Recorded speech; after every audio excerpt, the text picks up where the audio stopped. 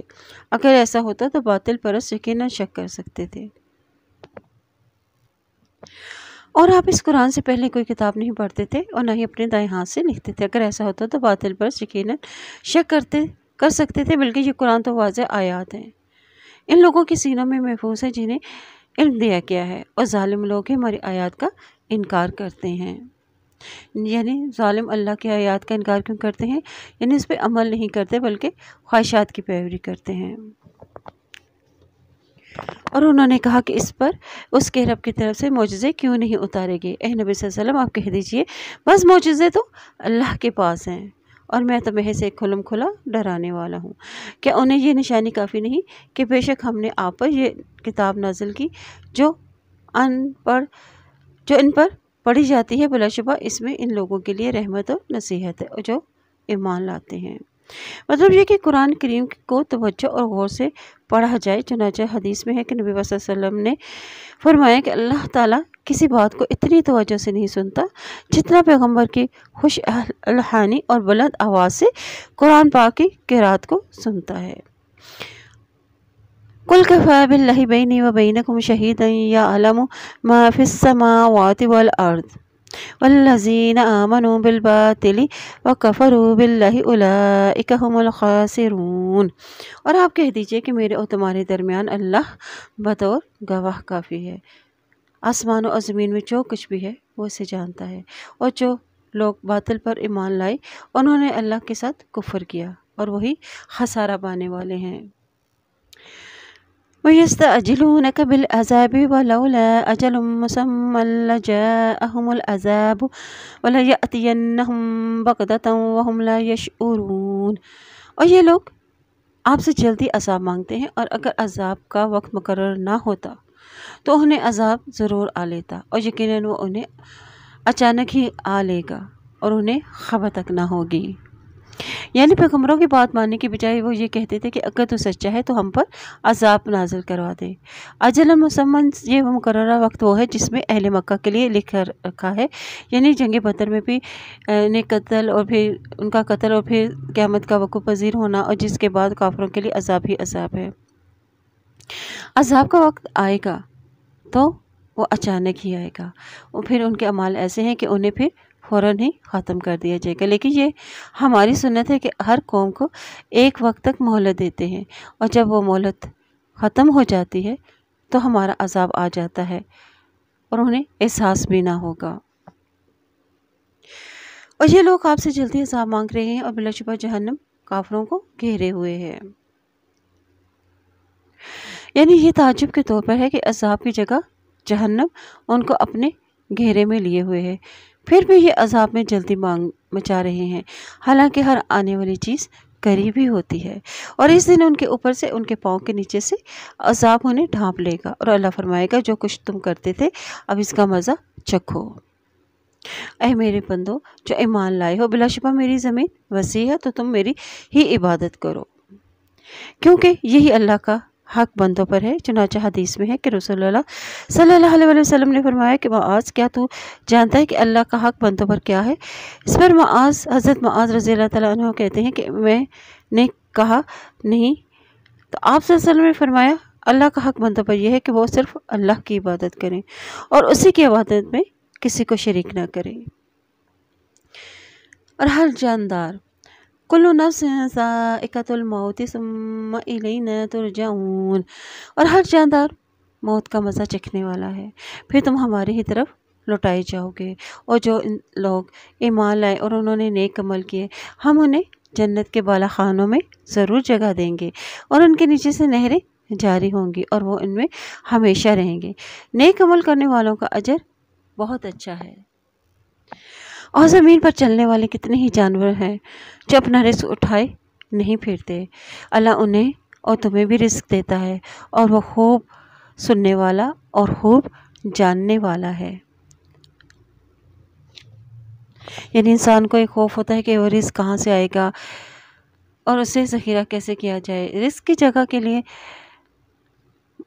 اللہ تعالیٰ کا رزق اپنے مخلوق کے لیے عام ہے، سب کا روزی رساں اللہ ہی ہے۔ انسانوں کو یہاں تسلی دی جا رہی ہے کہ اگر اللہ پرندوں کو روزی دیتا ہے تو کیا وہ تمہیں روزی نہ دے گا؟ فقر و فاقہ کا ڈر ہجرت میں رکاوٹ نہ بنے، اس لیے اللہ تعالیٰ نے تمہاری اور تمہارے مخلوق کی روزی کا ذمہ دار ہے۔ وہ سمیع علیم، یعنی تمہارے اعمال و افعال کو، تمہارے ظاہر و باطن کو جاننے والا ہے، اس لیے صرف اسی ہی سے ڈرو اور اسی ہی کی اطاعت کرو۔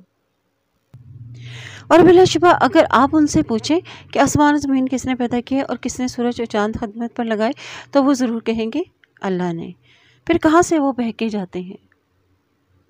یعنی یہ مشرکین جو مسلمانوں کو محض توحید کی وجہ سے اذیتیں پہنچا رہے ہیں، ان سے اگر پوچھا جائے کہ آسمان اور زمین کو عدم سے وجود میں لانے والا اور سورج اور چاند کو اپنے اپنے مدار پر چلانے والا کون ہے، تو یہ سب تو اللہ ہی کرنے والا ہے، وہاں کوئی اعتراض نہ ہوگا۔ یہ سارے دلائل اعتراض کے باوجود حق سے اعراض برتتے ہیں۔ اللہ یبسط الرزق لمن یشاء من عبادہ ویقدر لہ ان اللہ بکل شیء علیم۔ اور اللہ اپنے بندوں میں سے جس کے لیے چاہتا ہے رزق کشادہ کرتا ہے اور جس کے لیے چاہتا ہے تنگ کر دیتا ہے۔ بلا شبہ اللہ ہر چیز کو خوب جانتا ہے۔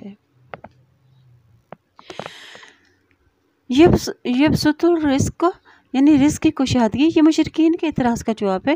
مشرکین مسلمانوں پر اعتراض کرتے تھے کہ تم نماز اور قرآن پڑھتے ہو، اس کے باوجود تمہارے پاس دنیا کا آرام نہیں، اور اس کا جواب دیا جا رہا ہے کہ کسی کے رزق میں کمی یا زیادتی اللہ ہی کی طرف سے ہے، وہ جسے چاہے زیادہ یا کم کر کے دے۔ بے شک اللہ تعالیٰ ہر چیز کو جاننے والا ہے، یعنی اسے معلوم ہے کہ کس کو رزق دیا جائے اور کس کو نہ دیا جائے، اور کس کو رزق سے وہ سرکش ہوگا اور کون شکر گزار ہوگا۔ اور البتہ آپ ان سے پوچھیں گے کہ کس نے آسمان سے پانی نازل کیا، پھر کس نے زمین کی موت یعنی ویرانی کے بعد اس پانی سے اسے زندہ کیا، تر و تازہ کیا، تو وہ ضرور کہیں گے کہ اللہ نے۔ تو آپ کہہ دیجیے الحمدللہ، لیکن ان کے اکثر عقل سے کام نہیں لیتے، اور یہ دنیا کی زندگی ایک کھیل تماشے کے سوا کچھ نہیں، اور بلا شبہ دارالآخرت کی زندگی ہی اصل زندگی ہے، اور کاش لوگ جانتے ہوتے۔ یعنی اہل جنت کا کیا مقام ہوگا اور وہاں ان کو کیسی نعمتیں ملیں گی۔ ایک حدیث میں ہے کہ جنت میں داخل ہونے والے پہلے گروہ کی صورتیں 14ویں کے چاند کی طرح چمک رہی ہوں گی، اور وہ تھوک ناک کے رطوبت اور بول و براز یعنی بشرا ضروریات سے بھی مبرہ ہوں گے، اور ان کے برتن سونے کے اور کنگھیاں بھی سونے چاندی کی ہوں گی۔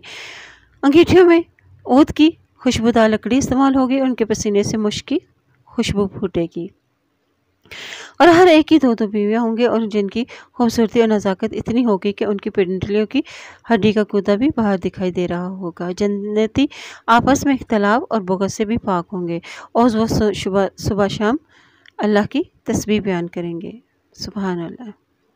پھر جب وہ مشرکین فَإِذَا رَكِبُوا فِي الْفُلْكِ دَعَوُا اللَّهَ مُخْلِصِينَ لَهُ الدِّينَ فَلَمَّا نَجَّاهُمْ إِلَى الْبَرِّ إِذَا هُمْ يُشْرِكُونَ۔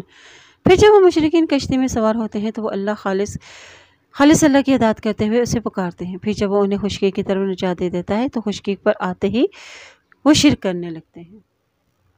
وہ ایسا اس لیے کرتے ہیں تاکہ وہ اس نعمت کی ناشکری کریں جو ہم نے انہیں دی، اور تاکہ وہ مزے اڑائیں اور پھر جلد وہ اس انجام کو جان لیں۔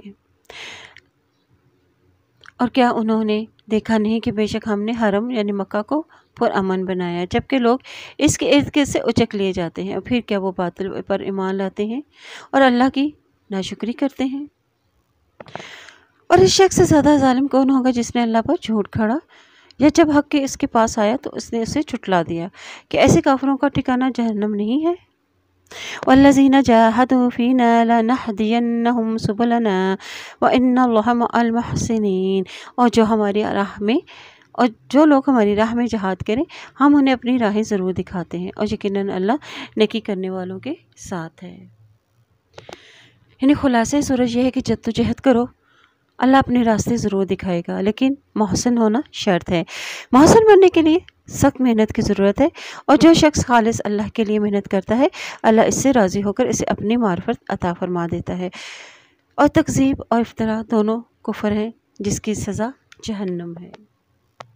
اور دین میں عمل کرنے میں جو بھی دشواریاں اور آزمائشیں اور مشکلات پیش آتی ہیں دنیا اور آخرت کے وہ راستے ہیں یہ جس پہ چل کر انسان اللہ کی رضا حاصل کر لیتا ہے۔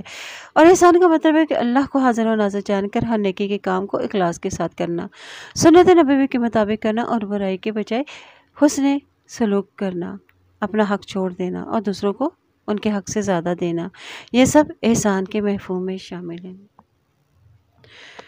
سورۃ الروم۔ بسم اللہ الرحمن الرحیم۔ الف لام میم۔ غلبت الروم فی ادنی الارض وهم من بعد غلبهم سیغلبون۔ الف لام میم۔ رومی مغلوب ہو گئے قریب ترین سرزمین شام و فلسطین میں، اور وہ اپنے مغلوب ہونے کے بعد جلد ہی غالب ہوں گے۔ الروم یعنی نصارہ، فی ادنی الارض شام اور فلسطین کے علاقے، سیغلبون یعنی کامیاب ہو جائیں گے۔ عہد رسالت میں دو بڑی طاقتیں فارس ایرانی اور روم تھیں۔ فارس آتش پرست اور رومی عیسائی اہل کتاب تھی۔ مشرکین مکہ کی ہمدردیاں فارس کے ساتھ تھیں کیونکہ دونوں غیر اللہ کے پجاری تھے، جبکہ مسلمانوں کی ہمدردیاں روم کے عیسائی حکومت کے ساتھ تھی۔ رومی اہل کتاب تھے اور وحی اور رسالت پر یقین رکھتے تھے۔ نبی صلی اللہ علیہ وسلم کی بعثت کے چند سال بعد فارس کی حکومت روم کی حکومت پر غالب آ گئی، جس سے مشرکین کو خوشی اور مسلمانوں کو غم ہوا۔ اس موقع پر یہ آیت نازل ہوئی، تاکید کی گئی کہ تاکہ مسلمانوں کو تسلی ہو جائے کہ غالب مغلوب اور مغلوب غالب آ جائیں گے۔ فی بدء سنین للہ الامر من قبل ومن بعد ویومئذ یفرح المؤمنون بنصر اللہ ینصر من یشاء وہو العزیز الرحیم۔ اور چند برسوں میں اقتدار اللہ ہی کے لیے ہے، پہلے بھی اور بعد میں بھی۔ اس غلبے والے دن مومن بھی اپنی فتح پر خوش ہوں گے، اور اللہ کی مدد سے وہ جسے چاہتا ہے مدد دیتا ہے، اور نہایت ہی غالب اور بہت ہی رحم کرنے والا ہے۔ فی بدء سنین یعنی اللہ سچ کہہ رہا ہے، رومی پھر غالب آ جائیں گے، یعنی 10 سال کے بعد۔ اور یہ کامیابی کی خوشخبری جو قرآن دے رہا ہے یہ تھوڑے ہی عرصے میں ہو کر رہے گی۔ للہ الامر من قبل ومن بعد یعنی پہلے تو مغلوب اور بعد میں غالب آگے، یہ سب اللہ ہی کے اختیار میں ہے۔ وَيَوْمَئِذٍ يَفْرَحُ الْمُؤْمِنُونَ یعنی رومی جو ہے وہ 9 سال کی مدت کے اندر یعنی 7ویں سال دوبارہ جو ہے وہ فارس پر غالب آگئے، اور ان کے ہم مذہب اللہ اور آخرت کو ماننے والے کامیاب ہو گئے۔ رومیوں کو یہ فتح اس وقت ہوئی جب جنگ بدر میں مسلمانوں کو کافروں پر غلبہ حاصل ہوا تھا، اور مسلمان اپنی فتح پر خوش ہوئے۔ رومیوں کی یہ فتح قرآن کی صداقت کی ایک بڑی دلیل ہے۔ نزدیک کی زمین سے مراد یہاں عرب کی زمین کے قریب کے علاقے یعنی شام اور فلسطین جہاں عیسائیوں کی حکومت ہے۔ بنصر اللہ یعنی اللہ کی مدد سے مومن جو ہے وہ خوش ہو جائیں گے، اور اللہ پر جو یقین رکھتا ہے اللہ اس کی مدد ضرور کرتا ہے۔ وعد اللہ لا یخلف اللہ وعدہ ولکن اکثر الناس لا یعلمون۔ اور یہ اللہ کا وعدہ ہے، اللہ اپنے وعدے کے خلاف نہیں کرتا، لیکن اکثر لوگ نہیں جانتے۔ یعنی وعد اللہ یعنی رومی فارس پر دوبارہ غالب آگے، اور مومنوں کی مدد کا وعدہ جو اللہ نے ان کی مدد کی۔ یعنی اے محمد صلی اللہ علیہ وسلم، ہم آپ کو جو خبر دے رہے ہیں کہ عنقریب رومی فارس پر دوبارہ غالب آ جائیں گے، یہ اللہ کا سچا وعدہ ہے جو یقیناً پورا ہو کر رہے گا۔ وہ دنیا کی زندگی کا صرف ظاہری پہلو جانتے ہیں، اور وہ آخرت سے تو بالکل ہی غافل ہیں۔ یعنی اکثر لوگوں کو دنیاوی معاملات کا خوب علم ہوتا ہے، چنانچہ وہ ان میں تو اپنی جو مہارت فن کا مظاہرہ کرتے ہی رہتے ہیں، جن کا فائدہ عارضی اور چند روزہ ہوتا ہے، لیکن آخرت کے معاملات سے یہ بالکل ہی غافل رہتے ہیں، جس کا نفع مستقل اور پائیدار ہے۔ یعنی دنیا کے امور کو تو وہ خوب جانتے ہیں، پہچانتے ہیں، اور لیکن دین سے وہ بالکل ہی بے خبر ہیں۔ اور کیا انہوں نے اپنے دلوں میں غور و فکر نہیں کیا کہ اللہ نے زمین اور آسمان کو اور جو کچھ بھی ان کے درمیان ہے صرف حق کے ساتھ اور مقررہ وقت کے لیے ہی پیدا کیا ہے، اور بلا شبہ کثیر لوگ اپنے رب کی ملاقات ہی کے منکر ہیں۔ اور کیا وہ زمین میں گھومتے پھرتے نہیں؟ پھر وہ دیکھتے ہیں کہ وہ ان لوگوں کا انجام کیسا ہوا جو ان سے پہلے تھے، اور ان سے قوت میں بھی زیادہ تھے، اور انہوں نے زمین کو اس سے زیادہ جوتا اور آباد کیا تھا۔ جتنا کہ انہیں کفار عرب نے آباد کیا تھا، اور ان کے رسول ان کے پاس کھلی نشانیاں لے کر آئے تھے، اور پھر اللہ ایسا نہیں تھا کہ ان پہ ظلم کرتا، لیکن وہ خود ہی اپنے آپ پر ظلم کرتے تھے۔ یعنی یہ اس لیے کہ ان کی عمریں بھی زیادہ تھیں اور جسمانی طور پہ بھی وہ زیادہ تھے، اور اسباب اور معاش بھی ان کے پاس زیادہ ہی تھا، بس انہوں نے عمارتیں بھی زیادہ بنائیں اور زراعت و کاشتکاری بھی کی، اور وسائل اور رزق بھی زیادہ مہیا تھے۔ پھر انہوں نے زمین میں چل پھر کے نہیں دیکھا، غور و فکر نہیں کیا کہ یہ آثار و کنڈرات اور نشانیاں عبرت پر غور و فکر کی ہدایت دے رہی ہیں انہیں۔ ان سے پہلے لوگوں کا انجام کیسا برا تھا، یعنی ان کافروں کا، جو ان کو اللہ نے ان کے کفر باللہ اور حق کے انکار اور رسولوں کی تکذیب کی وجہ سے انہیں ہلاک کیا تھا، اور جو ان سے زیادہ طاقتور تھے، یعنی قریش اور اہل مکہ سے زیادہ طاقتور اور قوت میں زیادہ تھے۔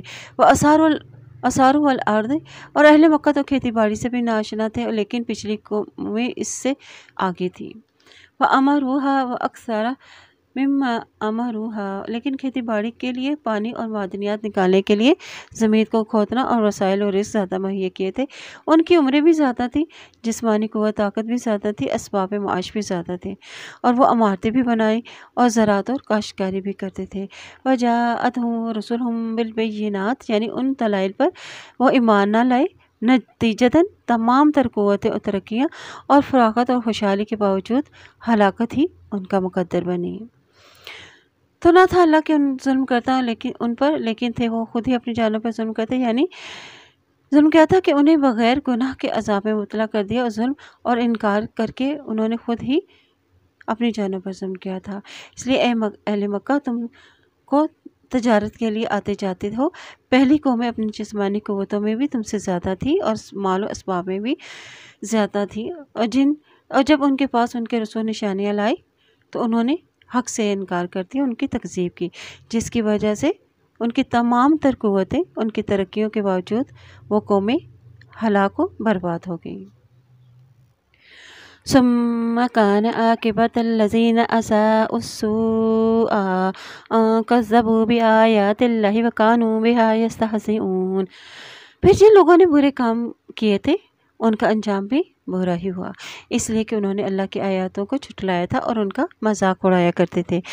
اللہ ہی پہلی بار مخلوق کو پیدا کرتا ہے، پھر وہی اسے دوبارہ پیدا کرے گا، پھر اسی کی طرف تم لوٹائے جاؤ گے، اور جس دن قیامت قائم ہوگی تو مجرم لوگ سخت مایوس ہوں گے، اور ان کے شریک معبودوں میں سے بھی کوئی ان کا سفارشی نہیں بنے گا، اور وہ خود بھی اپنے شریکوں کے منکر ہو جائیں گے۔ اور جس دن قیامت قائم ہوگی اس دن لوگ مومن اور کافر الگ الگ ہو جائیں گے۔ پھر جو لوگ ایمان لائے اور انہوں نے نیک عمل کیے تو وہ جنت میں خوش و خرم ہوں گے۔ وَأَمَّا الَّذِينَ كَفَرُوا وَكَذَّبُوا بِآيَاتِنَا وَلِقَاءِ الْآخِرَةِ فَأُولَئِكَ فِي الْعَذَابِ مُحْضَرُونَ۔ اور جن لوگوں نے کفر کیا، وہ ہماری آیات اور آخرت کی ملاقات کو جھٹلایا تو وہ عذاب میں گرفتار کیے جائیں گے۔ لہٰذا تم اللہ کی تسبیح باقی بیان کرو جب تم صبح کرو اور جب تم شام کرو، اور آسمانوں و زمین میں اسی کے لیے تمام حمد اور تسبیح کرو پچھلے پہر اور جب تم ظہر کرو۔ یعنی یہ اللہ کی طرف سے اپنے ذات مقدسہ کے لیے تسبیح اور تحمید ہے، اور جس سے مقصد اپنے بندوں کی رہنمائی کرنا ہے، اور ان کے اوقات میں جو ایک دوسرے کے پیچھے آتے ہیں اور جو اس کے کمال قدرت اور عظمت پر دلالت کرتے ہیں، اس کی تسبیح اور تحمید کیا کرو صبح کے وقت، شام کا وقت اور رات کی تاریکی کا پیش خیمہ ہے، دن کی روشنی کا پیغمبر ہوتا ہے، عشاء شدید تاریکی کا، اور ظہر خوب روشن ہو جانے کا وقت ہے۔ بس وہ ذات پاک ہے جو ان سب کے خالق ہے، اور جس نے ان تمام اوقات میں الگ الگ فائد رکھے ہیں، اور یہاں تسبیح سے مراد نماز ہے، اور دونوں آیات میں مذکورہ اوقات یعنی 5 نمازوں کے اوقات بیان کر دیے گئے ہیں۔ یخرج الحی من المیت ویخرج المیت من الحی ویحیی الارض بعد موتها وکذالک تخرجون۔ اور وہ زندہ کو مردے سے نکالتا ہے اور وہی مردہ کو زندہ سے نکالتا ہے، اور وہی زمین کو اس کے مردہ یعنی ویران ہونے کے بعد اسے زندہ یعنی آباد کرتا ہے، اور اسی طرح تمہیں بھی زمین سے نکالے گا، اور یہ اس کی نشانیوں میں سے ہے کہ اس نے تمہیں مٹی سے پیدا کیا، پھر اب تم بشر ہو جو ہر طرف پھیل رہے ہو، اور یہ بھی اس کی نشانیوں میں سے ہے کہ اس نے تمہارے لیے تمہاری ہی جنس سے بیویاں پیدا کی تاکہ تم ان سے سکون حاصل کرو، اور اس نے تمہارے درمیان محبت اور رحمت پیدا کر دی۔ بلا شبہ اس میں ان لوگوں کے لیے عظیم نشانے ہیں جو غور و فکر کرتے ہیں۔ اور اس کی نشانیوں میں سے آسمان اور زمین کی تخلیق اور تمہاری زبانوں اور رنگوں کا اختلاف بھی ہے، اور بلا شبہ اس میں علم والوں کے لیے عظیم نشانیاں ہیں، یعنی آسمان اوپر اور زمین نیچے دونوں ایک دوسرے سے دور ہیں، اور ان کے تعاون سے سارے ہی کام ہو رہے ہیں۔ السنتکم یعنی زبان، آواز، لہجے بھی ایک دوسرے سے مختلف ہیں، ادائیگی اور انداز گفتگو بھی ایک دوسرے سے مختلف ہوتا ہے۔ انسان مٹی سے بنا ہے، پھر اس کے اندر جذبات رکھ دیے اور ایک جیسی ساخت بھی بنائی، اس کے باوجود ان کی زبان، اس کا لہجہ، اس کے ہنسنے بولنے کی آوازوں میں بھی فرق ہے۔ الوانکم یعنی اس طرح ان کے رنگ بھی مختلف ہیں، کوئی گورا ہے، کوئی کالا ہے، کوئی قدمی رنگ والا ہے، اور ان کے چہروں کے حد و حال بھی، جسمانی ساخت بھی اور قد و قامت بھی مختلف ہیں۔ یہ اللہ کی قدرت کا کمال ہے کہ پھر بھی کسی ایک ملک کے باشندے دوسرے ملک کے باشندوں سے ممتاز ہوتے ہیں۔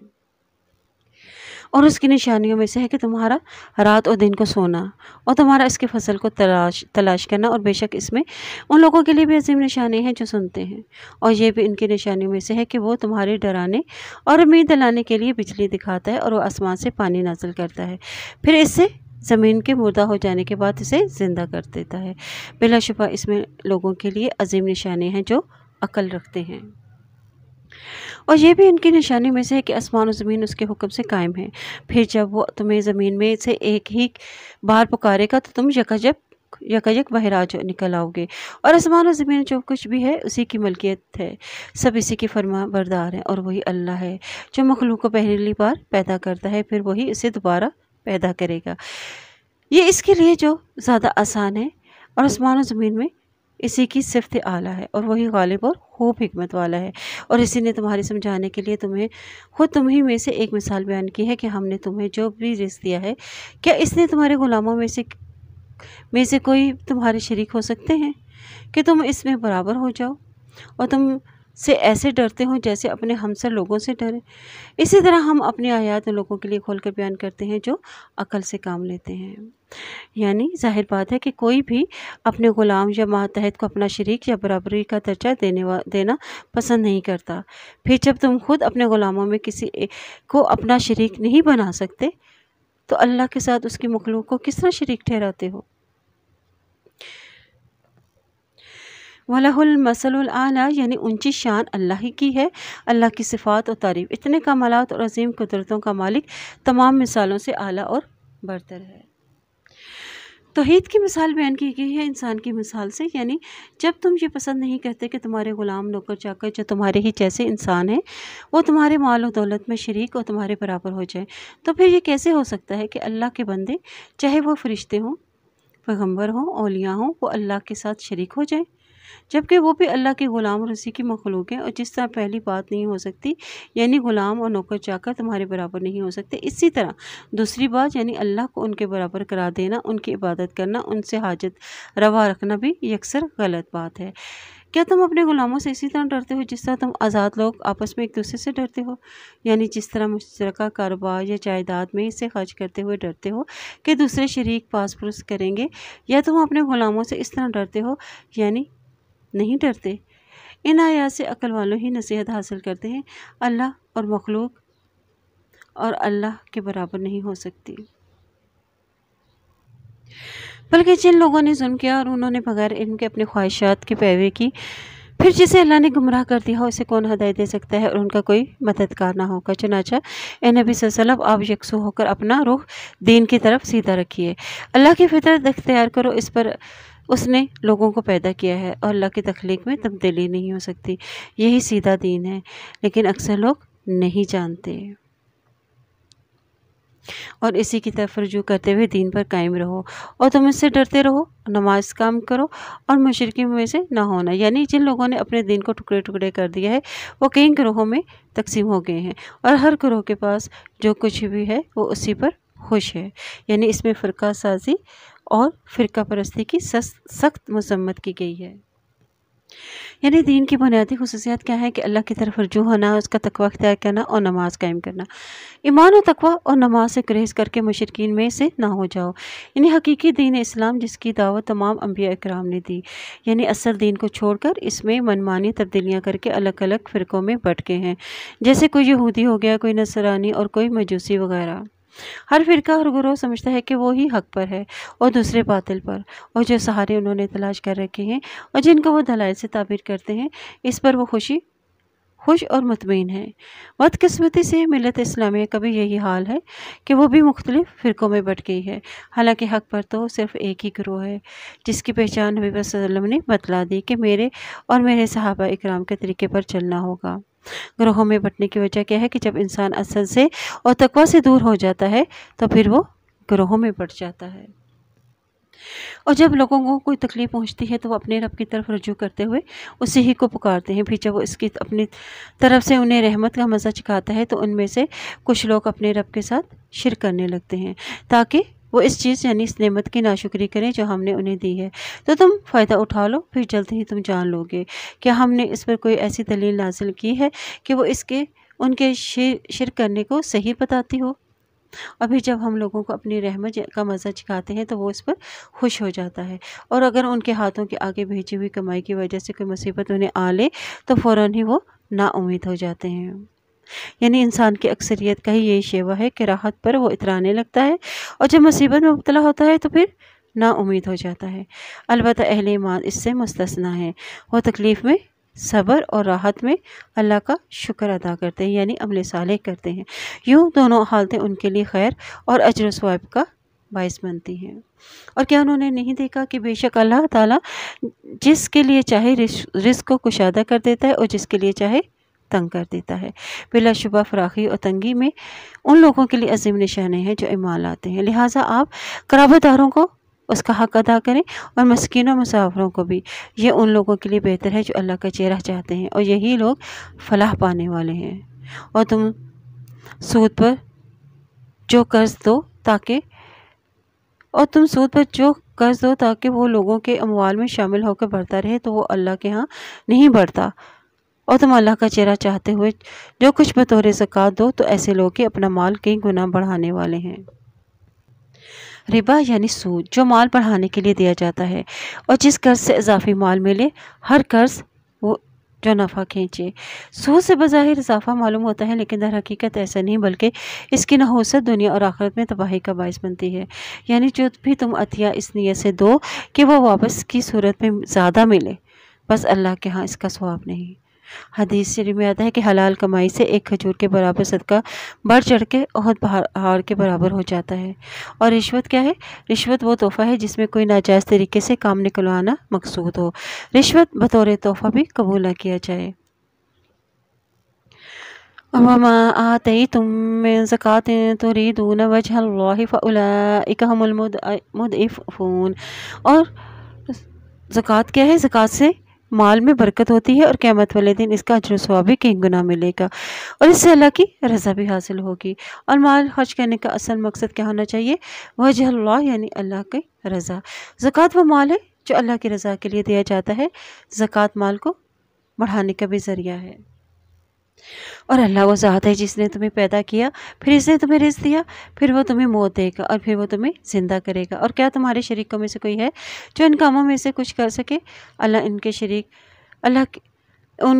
شریک ٹھہرانے سے پاک اور اعلیٰ ہے۔ خشکی اور تری میں فصاحت ظاہر ہو گیا جو لوگوں کے ہاتھوں کی کمائی کا نتیجہ ہے، تاکہ اللہ انہیں ان کے پاس مال کا مزہ چکھائے جو انہوں نے کیے ہیں، تاکہ وہ ہدایت کی طرف رجوع کریں۔ یہاں فساد سے مراد یعنی ہر وہ بگاڑ جس سے انسانوں کے معاشرے اور آبادیوں میں امن و سکون تہبالا اور اس کے عیش و آرام میں خلل واقع ہو جائے۔ اور فساد کا خاتمے کے لیے کیا کرنا چاہیے؟ کلمت اللہ یعنی اللہ کا نام بلند کیا جائے، اور جس سے معاشرے کا نظام اطاعت الہی پہ قائم ہو، ظلم کی جگہ عدل قائم ہو، وہاں امن و امان اللہ کی طرف سے خیر و سکون کا نزول ہوتا ہے۔ حدیث شریف میں ہے کہ زمین میں اللہ کی ایک حد قائم ہے، وہاں ان کے انسانوں کے لیے 40 روز کی بارش سے بہتر ہے۔ ایک اور حدیث میں بیان ہے کہ جب ایک بدکار فاجر آدمی فوت ہو جاتا ہے تو بندے ہی اس سے راحت محسوس نہیں کرتے بلکہ شہر بھی اور زمین بھی اور درخت بھی اور جانور بھی سے آرام پاتے ہیں۔ اور فساد پھیلنے کی وجہ بتا دی گئی ہے بما کسبت ایدی الناس، یعنی اپنے اعمال کی وجہ سے۔ قل سیروا فی الارض فانظروا کیف کان عاقبۃ الذین من قبل کان اکثرهم مشرکین۔ آپ کہہ دیجئے تم زمین میں چلو پھرو، پھر دیکھو ان لوگوں کا انجام کیسا ہوا جو ان سے پہلے تھے، ان کے اکثر مشرک ہی تھے۔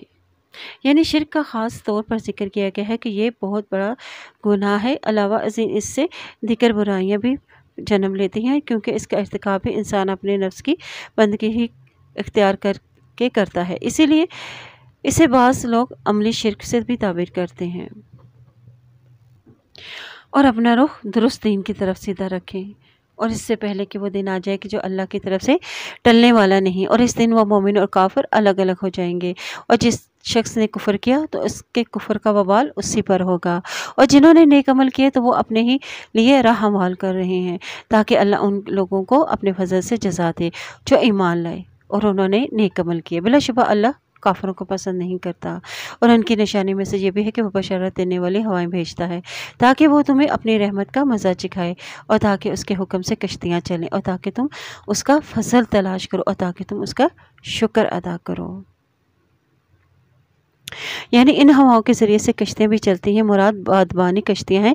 اب انسان نے اللہ کی دی ہوئی دماغی صلاحیتوں سے بھرپور استعمال کر کے دوسری کشتیاں اور جہاز بھی ایجاد کر لیے ہیں جو مشینوں کے ذریعے سے بھی چلتے ہیں، تاہم ان کے لیے بھی موافق اور مناسب ہوائیں ضروری ہیں، ورنہ اللہ تعالیٰ انہیں بھی طوفانی موجوں کے ذریعے سے غرق کر دینے پر قادر ہے۔ اور بلا شبہ ہم نے آپ سے پہلے کئی رسول اور ان کی قوموں کی طرف بھیجے، پھر وہ ان کے پاس روشن دلائل لے کر آئے، مگر انہوں نے انہیں چھٹلا دیا۔ پھر جن لوگوں نے جرم کیے تھے ہم نے ان سے انتقام لیا، اور مومنوں کی مدد کرنا ہم پر لازم ہے۔ یہ گویا نبی صلی اللہ علیہ وسلم ان پر ایمان لانے والے مسلمانوں کو تسلی دی جا رہی ہے کہ کفار و مشرکین کی تکذیب سے مت گھبرائیے، یہ کوئی نئی بات نہیں ہے، ہر نبی کے ساتھ اس کی قوم نے یہی معاملہ کیا ہے، اور کفار کو تنبیہ ہے کہ اگر وہ ایمان نہ لائے تو ان کا حشر بھی وہی ہوگا جو گزشتہ قوموں کا ہوا ہے، کیونکہ اللہ کی مدد تو بالآخر مومنوں کو ہی حاصل ہوگی، اور جس میں پیغمبر اور ان پر ایمان لانے والے شامل ہیں۔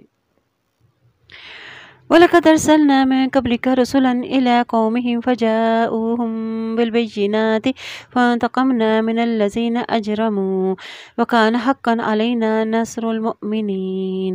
اور بلا شبہ ہم نے آپ سے پہلے کئی رسول ان کی قوموں کی طرف بھیجے، پھر وہ ان کے پاس روشن دلائل لے کر آئے، مگر انہوں نے اس کو چھٹلا دیا۔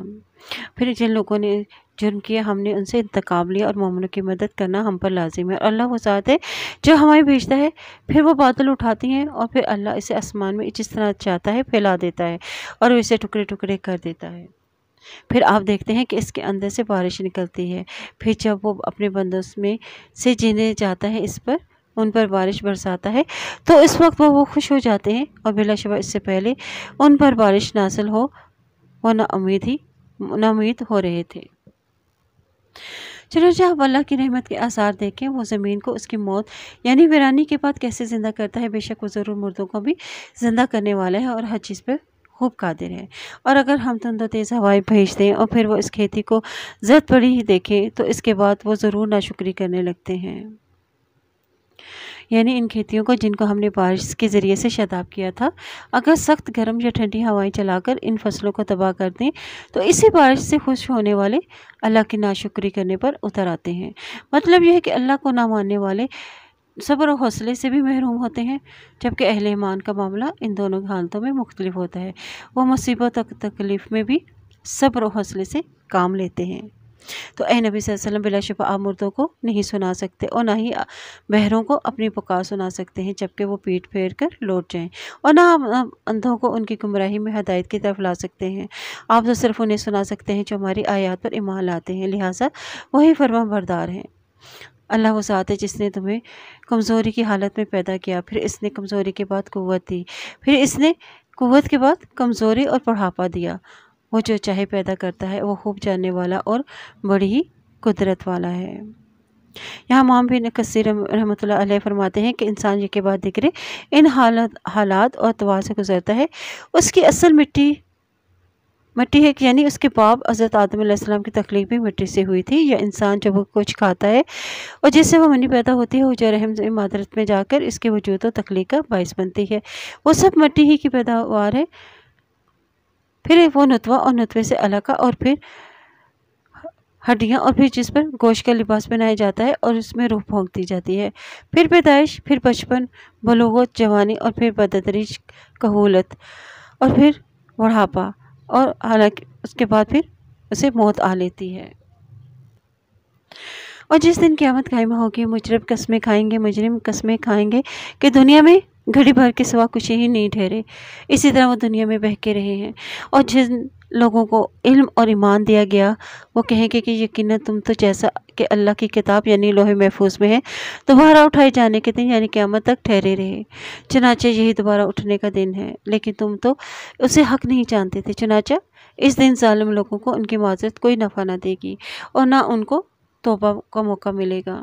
بلا شبہ ہم نے اس قرآن میں لوگوں کے لیے ہر مثال بیان کی ہے، اور اگر آپ ان کے پاس کوئی نشانی لائیں تو جن لوگوں نے کفر کیا تو وہ ضرور کہیں گے کہ تم تو جھوٹے ہو۔ كذلك يطبع الله على قلوب الذين لا يعلمون فاصبر إن وعد الله حق ولا يستخفنك الذين لا يوقنون۔ اور اسی طرح اللہ ان لوگوں کے دلوں پر جو سمجھ نہیں رکھتے مہر لگا دیتا ہے، لہٰذا آپ صبر کیجیے، اور بلا شبہ اللہ کا وعدہ سچا ہے، اور آپ کو وہ لوگ بے صبرا نہ کر دیں جو یقین نہیں رکھتے۔ یہ نبی پاک صلی اللہ علیہ وسلم کو تسلی دی جا رہی ہے کہ ان کی مخالفت اور عناد پر اور ان کی تکلیف دہ باتوں پر صبر کیجیے، اس لیے کہ اللہ نے جو آپ سے مدد کا وعدہ کیا ہے وہ ہر صورت پورا ہوگا، اور آپ کو غضناک کر کے صبر ترک کرنے پر مجبور نہ کر دیں، بلکہ آپ اپنے موقف پر ڈٹے رہیے اور اپنے مقصد کی طرف سیدھے چلتے رہیے۔ اور ہمیں بھی دین کے راستے میں آنے والی رکاوٹوں سے گھبرانا نہیں چاہیے، بلکہ اللہ سے مدد مانگنی چاہیے۔ سورۃ اللقمان، بسم اللہ الرحمن الرحیم، الف لام میم، تلک آیات الکتاب الحکیم، ھدی ورحمۃ للمحسنین۔ الف لام میم، یہ حکمت والی کتاب کی آیات ہیں جو نیکوکار کے لیے ہدایت اور رحمت ہیں۔ محسنین، محسن کی جمع ہے۔ اس کے ایک معنی تو یہ ہے کہ احسان کرنے والا، والدین کے ساتھ اور رشتہ داروں کے ساتھ اور ضرورت مندوں کے ساتھ، اور دوسرے معنی ہے نیکیاں کرنے والا یعنی برائیوں سے روکنے والا، اور دوسرے معنی یہ ہے کہ اللہ کی عبادت نہایت اخلاص اور خشوع و خضوع کے ساتھ کرنے والا۔ اور جس طرح حدیث میں ہے کہ قرآن ویسے تو سارے جہانوں کے لیے ہدایت و رحمت کا ذریعہ ہے، لیکن اس سے اصل فائدہ چونکہ محسنین اور متقین ہی اٹھاتے ہیں، اس لیے یہاں اسی طرح فرمایا گیا ہے۔ یہ قرآن اللہ کا نازل کرتا ہے، اور یہ جس پیغمبر پر نازل ہوا وہ سچا ہے، جو شریعت وہ لے کر آیا ہے انسان اس کا محتاج ہو، اسی کی اصلاح اور سعادت کی تکمیل اسی شریعت میں ممکن ہے۔ دوسرا یہ کہ مشرکین اپنے ساتھیوں کو اس قرآن کے سننے سے روکتے تھے کہ کہیں وہ اس سے متاثر ہو کر مسلمان ہو جائیں۔ قرآن کے آنے کا مقصد ھدی و رحمہ یعنی کن کے لیے یہ ہدایت و رحمت ہے؟ للمحسنین، محسنین یعنی کسی کام کو اچھے طریقے سے کرنے والا جیسے کہ اس کا حق ہو۔ اور محسنین کی یہ صفات ہے الذین یقیمون الصلاۃ ویؤتون الزکاۃ ھم بالآخرۃ ھم یوقنون اولئک علی ھدی من ربہم واولئک ھم المفلحون۔ یعنی یہ محسن لوگ، جو لوگ نماز قائم کرتے ہیں اور زکوٰۃ ادا کرتے ہیں اور وہ آخرت پر یقین رکھتے ہیں، یہی وہ لوگ اپنے رب کی طرف سے ہدایت پر بھی ہیں، اور یہی لوگ فلاح پانے والے ہیں۔ یعنی محسنین کی صفات ہیں کہ وہ نماز قائم کرتے ہیں، زکوٰۃ ادا کرتے ہیں اور آخرت پر یقین رکھتے ہیں۔ محسن کسی کام کو کمال کے درجے میں کرنے والا محسن وہ ہے جو ہر کام اللہ کے رضا کے لیے کرتا ہے اور ان کے اندر پہلے ہی سے خیر موجود ہوتی ہے، وہ اچھائیوں کی تلاش میں رہتے ہیں اور اپنی عبادت میں اچھا رویہ اختیار کرنے والے ہوتے ہیں، حقوق اللہ اور حقوق العباد ادا کرنے والے، نیکی کا ہر موقع تلاش کرنے والے اور برائیوں سے دور رہنے والے۔ محسنین کے لیے کیا انعام رکھا گیا ہے کہ یہی لوگ ہدایت پر ہیں اور یہی فلاح پانے والے ہیں۔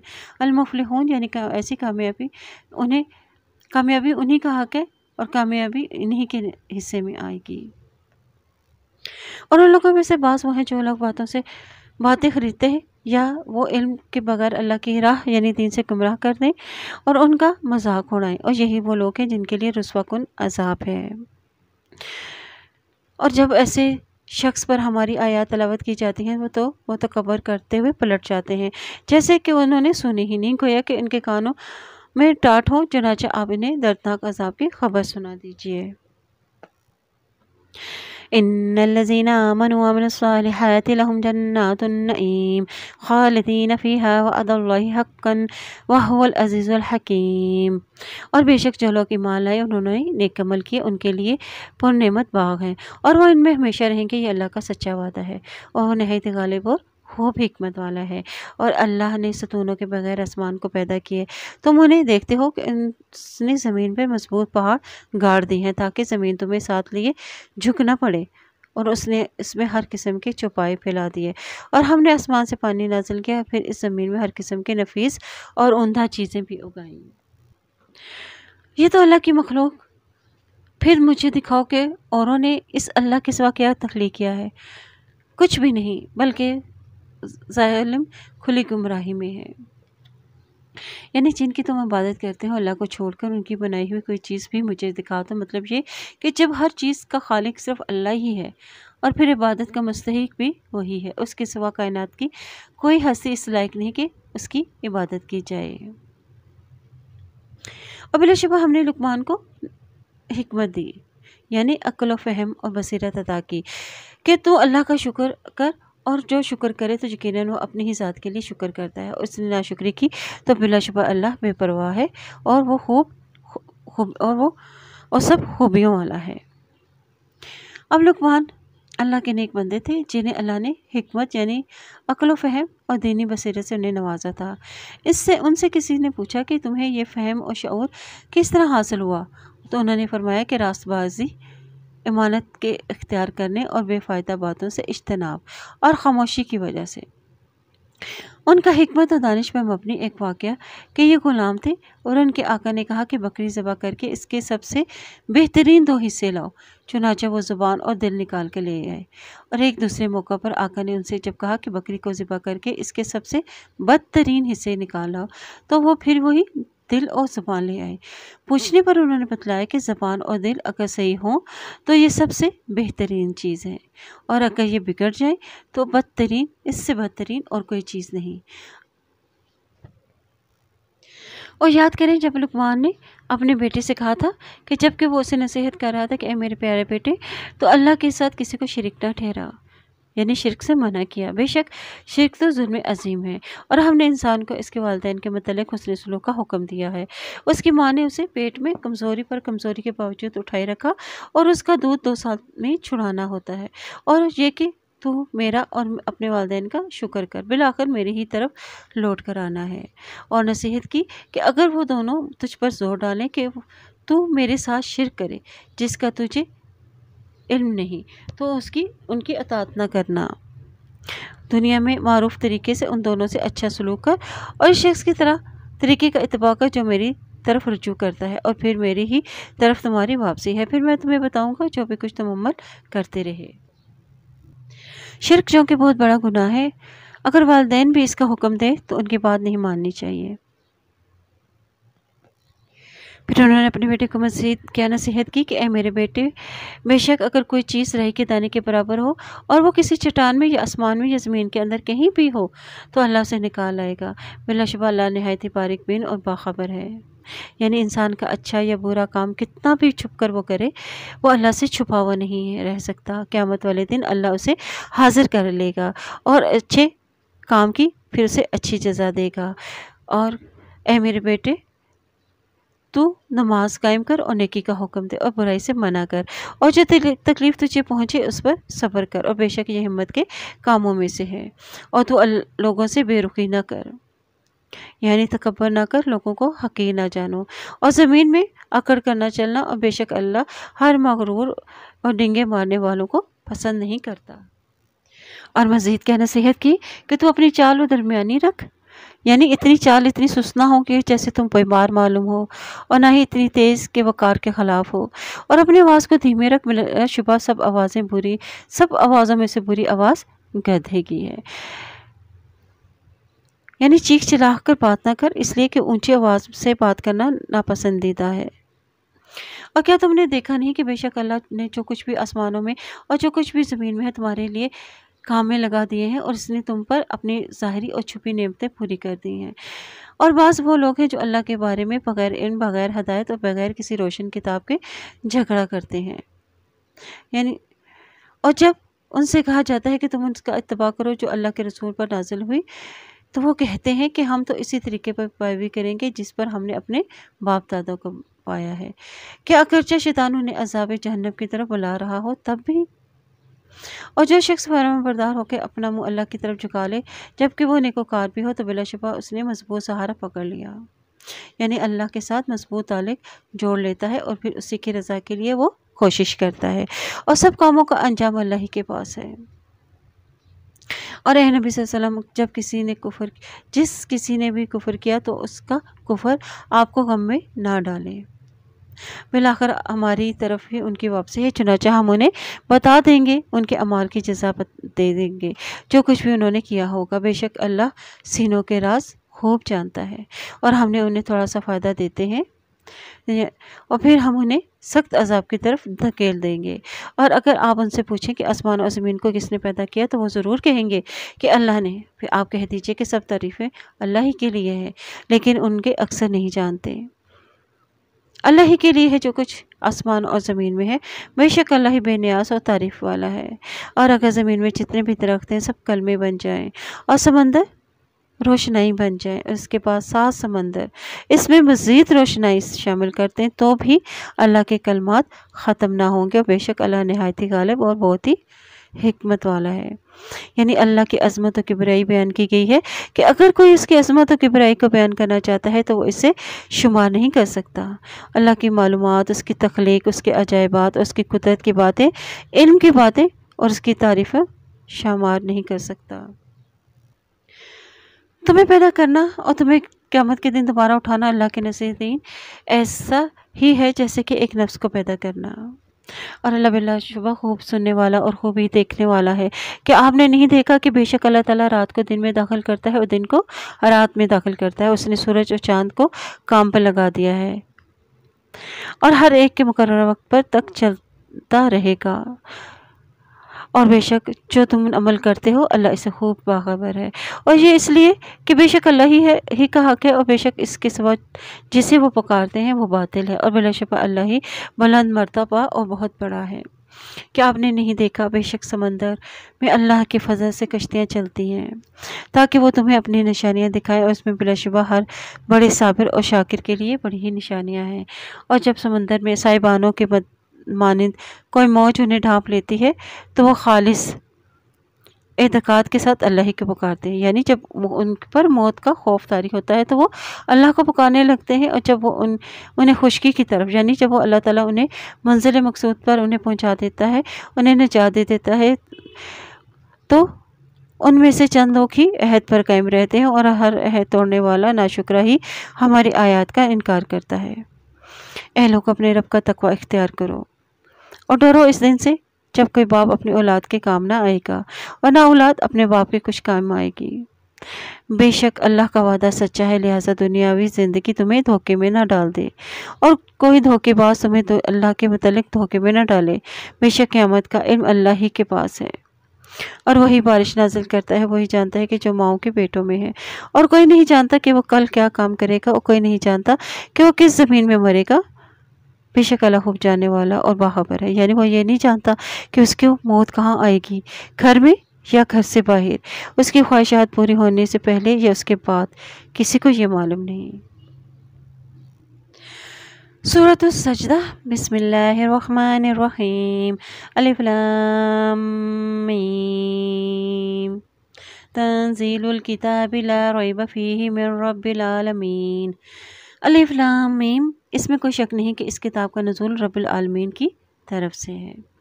حدیث میں آتا ہے کہ نبی صلی اللہ علیہ وسلم جمعے کے دن فجر کی نماز میں الف لام میم سجدہ اور دوسری رکعت میں سورۃ الدہر پڑھا کرتے تھے۔ اسی طرح یہ بھی صحیح سند سے ثابت ہے کہ نبی صلی اللہ علیہ وسلم رات کو سونے سے قبل سورۃ الف لام میم سجدہ اور سورۃ ملک پڑھا کرتے تھے۔ تنزیل الکتاب لا ریب فیہ من رب العالمین، یعنی مطلب یہ ہے کہ یہ جھوٹ، جادو، کہانت اور منکرت قصے کہانیوں کی کتاب نہیں، بلکہ یہ رب العالمین کی طرف سے ہدایت ہے۔ اور ام یقولون افتراہ بل هو الحق من ربک لتنذر قوما ما آتاہم من نذیر من قبلک لعلہم یہتدون، اور کیا وہ کہتے ہیں کہ نبی نے اسے خود کر لیا ہے؟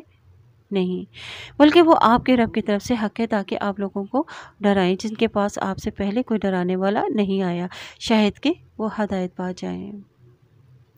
اور اللہ ہے جس نے آسمان و زمین کو اور جو کچھ بھی ان کے درمیان ہے 6 دنوں میں پیدا کیا ہے، پھر وہ عرش پر مستوی ہوا اور اس کے سوا نہ تمہارا کوئی دوست ہے اور نہ ہی کوئی سفارشی، اور پھر کیا تم نصیحت نہیں پکڑتے؟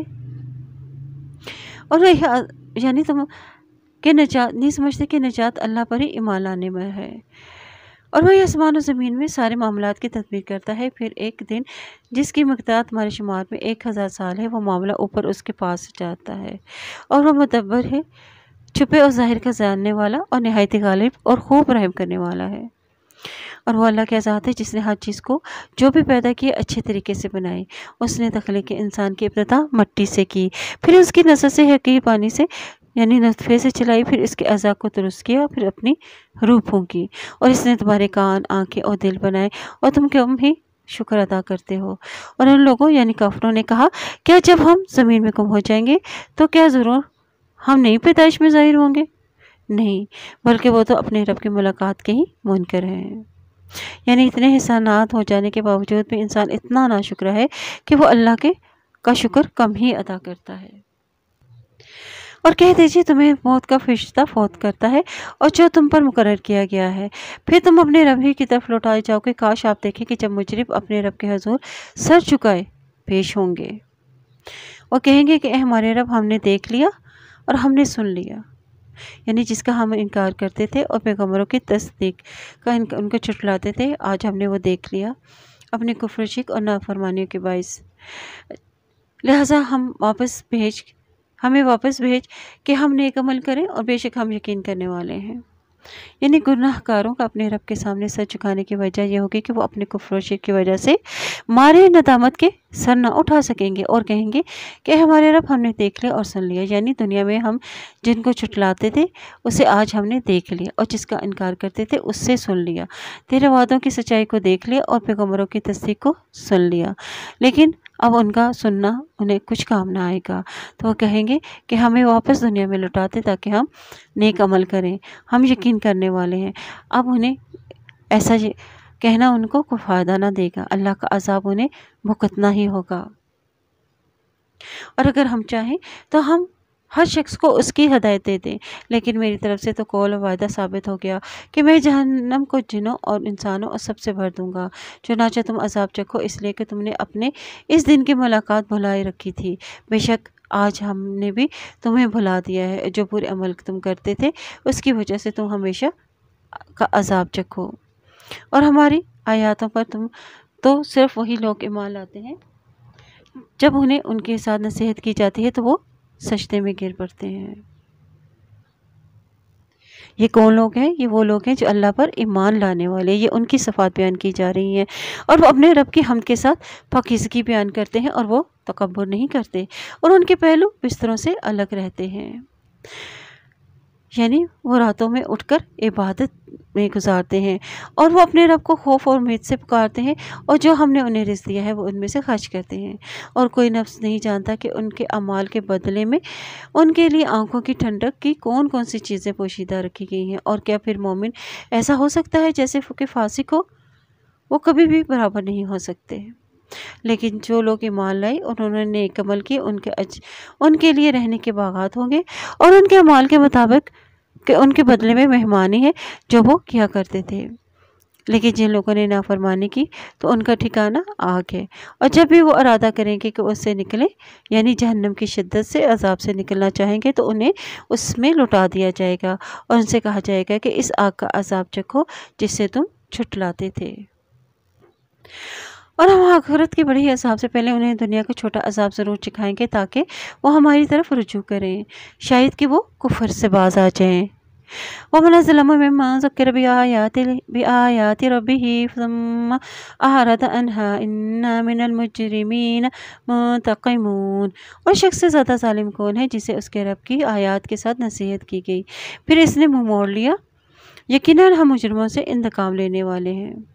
اور بلا شبہ ہم نے موسیٰ علیہ السلام کو کتاب دی، لہٰذا اے نبی صلی اللہ علیہ وسلم آپ اس کی ملاقات کے متعلق شک میں نہ رہیں، اور ہم نے اسے یعنی تورات کو بنی اسرائیل کے لیے ہدایت بنایا تھا، اور جب انہوں نے صبر کیا تو ہم نے ان میں سے کچھ ایسے پیشوا بنائے جو ہمارے حکم سے رہنمائی کرتے تھے اور وہ ہماری آیات پر یقین رکھتے تھے۔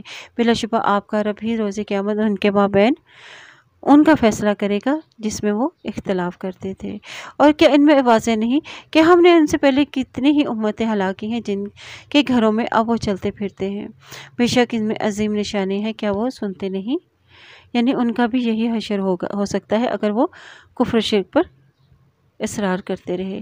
کیا انہوں نے نہیں دیکھا کہ بے شک ہم پانی کو بجز زمین کی طرف بہا لے جاتے ہیں، پھر ہم اس کے ذریعے سے کھیتی نکالتے ہیں اور اس سے ان کے چوپائے اور خود بھی کھاتے ہیں، اور پھر کیا غور و فکر نہیں کرتے؟ اور وہ کہتے ہیں کہ اگر تم سچے ہو تو بتاؤ یہ فیصلہ کب ہوگا؟ یعنی اللہ کا وہ عذاب جو کفار مکہ نبی صلی اللہ علیہ وسلم سے طلب کرتے تھے اور کہتے تھے کہ اے محمد صلی اللہ علیہ وسلم تیرے اللہ کی مدد تیرے لیے کب آئے گی جس سے تو ہمیں ڈراتا رہتا ہے؟ کہہ دیجئے فیصلے کے دن کفر والوں کو ان کا ایمان لانا نفع نہ دے گا اور نہ انہیں مہلت دی جائے گی، چنانچہ آپ ان سے منہ پھیر لیجئے، یعنی مشرکوں سے اعراض کریں اور انتظار کریں، بے شک وہ بھی انتظار کر رہے ہیں کہ شاید کہ پیغمبر تک ہار جائیں اور ان کی دعوت توحید سے وہ باز آ جائیں۔ اور اللہ کا وعدہ کیا ہے کہ وہ کب پورا ہوتا ہے؟ تیرے مخالفوں پر تجھے غلبہ عطا کرے گا، اور وہ اللہ کا وعدہ پورا ہو کر رہے گا۔ اور مشرکوں پر اللہ تعالیٰ نے مسلمانوں کو غلبہ عطا کیا۔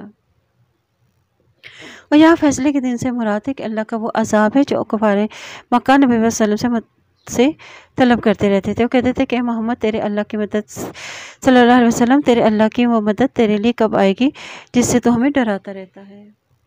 یوم الفتح ہی سے مراد آخرت کے فیصلے کا دن جہاں ایمان قبول ہوگا اور نہ مہلت دی جائے گی۔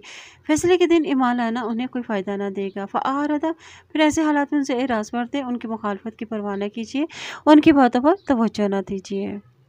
یہ کافر منتظر ہیں کہ شاید یہ پیغمبر ہی گردشوں کا شکار ہو جائے، کہ اس کی دعوت ہی ختم ہو جائے، لیکن دنیا نے دیکھ لیا کہ اللہ تعالیٰ نے اپنے نبی کے ساتھ کیے ہوئے وعدوں کو پورا کیا۔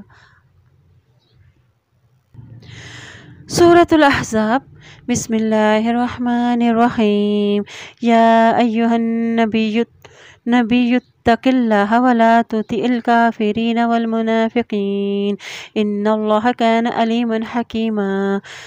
اے نبی صلی اللہ علیہ وسلم اللہ سے ڈرتے رہیے اور کافروں اور منافقوں کی اطاعت نہ کیجیے، بے شک اللہ سب کچھ جاننے والا اور خوب حکمت والا ہے۔ یہاں نبی صلی اللہ علیہ وسلم کو حکم دیا جا رہا ہے کہ اللہ کا تقوی اختیار کرو۔ اتق اللہ یعنی تقوی کا مطلب ہے کہ اللہ کی اطاعت، اس کی دی ہوئی روشنی ہدایت کے مطابق۔ اور تقوی اختیار کرنے کا مقصد یہ ہے کہ تاکہ کفار اور منافقین کی پہچان ہو جائے۔ علیمن حکیمن یعنی اللہ جاننے والا حکمت والا ہے، وہی اس بات کا حقدار ہے کہ اسی کی اطاعت کی جائے اور وہ اپنے اقوال اور افعال میں حکیم ہے۔ اور اسی کا اتباع کیجیے جو آپ کے رب کی طرف سے آپ پر وحی کی گئی ہے، اور بے شک تم جو کچھ بھی کرتے ہو اللہ اس سے خوب باخبر ہے۔ اور آپ اللہ پر توکل کیجیے اور اللہ بطور کارساز کافی ہے۔ اللہ نے کسی شخص کے سینے میں 2 دل نہیں بنائے، اور تم اپنی جن بیویوں کو ماں کہہ بیٹھے ہو انہیں اللہ نے تمہاری حقیقی مائیں نہیں بنایا، اور نہ ہی اس نے تمہارے لے پالک منہ بڑلے بیٹوں کو تمہاری حقیقی بیٹے بنائے ہیں۔ یہ تو تمہارے اپنے منہ کی باتیں ہیں، اور اللہ حق بات کہتا ہے، وہی سیدھا راستہ دکھاتا ہے۔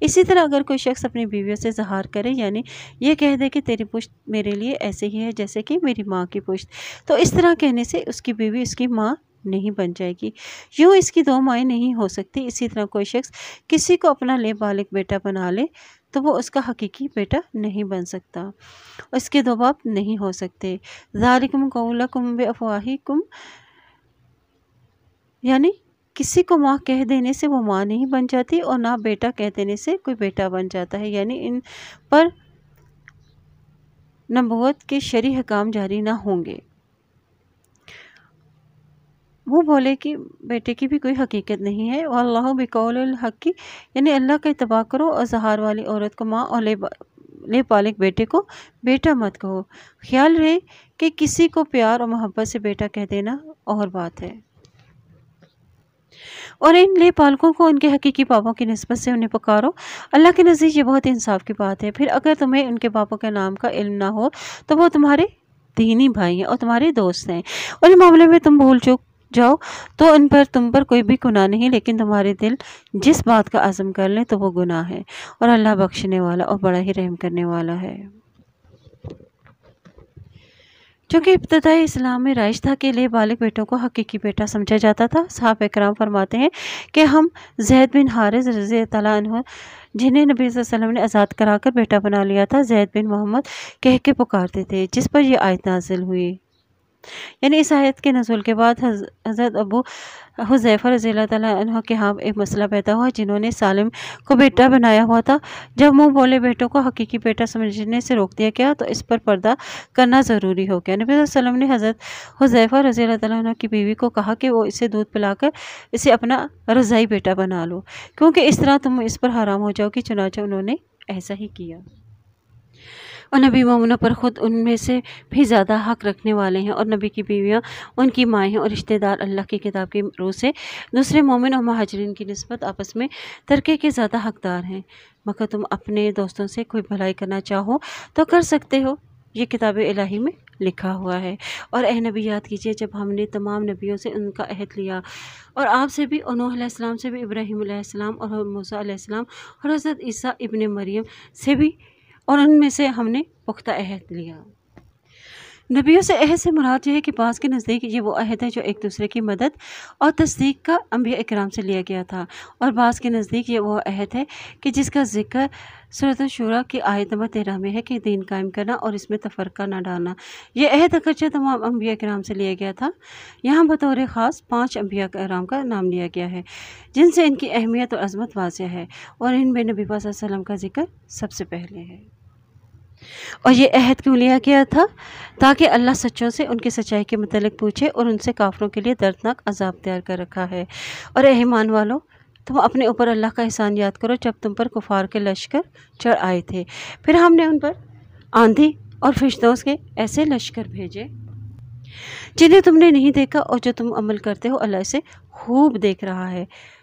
اور جب دشمن تم پر اور تمہارے اوپر سے اور تمہارے نیچے سے چڑھ آئے تھے، اور جب آنکھیں پتھرا گئی، اور جب کلیچے منہ کو آنے لگے، اور تم اللہ کے بارے میں طرح طرح کے گمان کرنے لگے، وہاں مومن آزمائے گئے اور شدت سے ہلا مارے گئے۔ اور جب منافقین اور جن لوگوں کے دلوں میں مرضا کہہ رہے تھے کہ اللہ اور اس کے رسول نے ہم سے محض دھوکے کا وعدہ کیا ہے، اور جب ان میں سے ایک گروہ نے کہا کہ اے اہل یثرب، آج تمہارے لشکر کے ساتھ رہنے کا موقع نہیں، لہٰذا تم لوٹ جاؤ، اور ان میں سے ایک گروہ نبی صلی اللہ علیہ وسلم سے اجازت مانگ رہا تھا، وہ کہتے تھے کہ بے شک ہمارے گھر غیر محفوظ ہے، حالانکہ وہ غیر محفوظ نہیں تھے، وہ تو صرف جنگ سے فرار چاہتے تھے۔ اور اگر اس مدینے کی طرف سے ان کے پر کفار کے لشکر داخل کیے جاتے، پھر انہیں فتنہ یعنی خانہ جنگی کی دعوت دی جاتی، تو فوراً اس میں کود پڑتے اور اس میں بس تھوڑے ہی توقف کرتے، اور بلا شبہ اس سے پہلے انہوں نے اللہ سے عہد کیا تھا کہ وہ پیٹھ نہیں پھیریں گے، اور اللہ کے عہد کی پوچھ گچھ تو ہونی ہے۔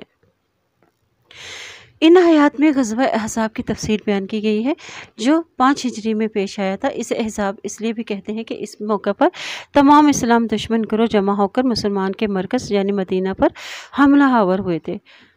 احزاب حزب گروہ کی جمع ہے، اسے جنگ خندق بھی کہتے ہیں، اس لیے مسلمانوں نے اپنے بچاؤ کے لیے مدینے کے اطراف خندق کھود دی تھی تاکہ دشمن مدینے کے اندر نہ آ سکیں۔ اس کی مختصر تفسیر کچھ اس طرح ہے کہ یہودیوں کے قبیلے بنو نذیر، جس کو رسول اللہ صلی اللہ علیہ وسلم نے مسلسل بد عہدی کی وجہ سے مدینے سے جلا وطن کر دیا تھا، یہ قبیلہ خیبر میں جا کر آباد ہوا تھا۔ اس نے کفار مکہ کو مسلمانوں پر حملہ ہونے کے لیے تیار کیا۔ اس طرح جو ہے مختلف قبائل جو تھے ان کی مدد کا انہوں نے یقین دلا کر انہیں اس جنگ کے لیے تیار کیا، اور یوں یہ یہودی اسلام مسلمانوں کے تمام دشمنوں کو اکٹھا کر کے مدینے پر حملہ آور ہونے میں کامیاب ہو گئے تھے۔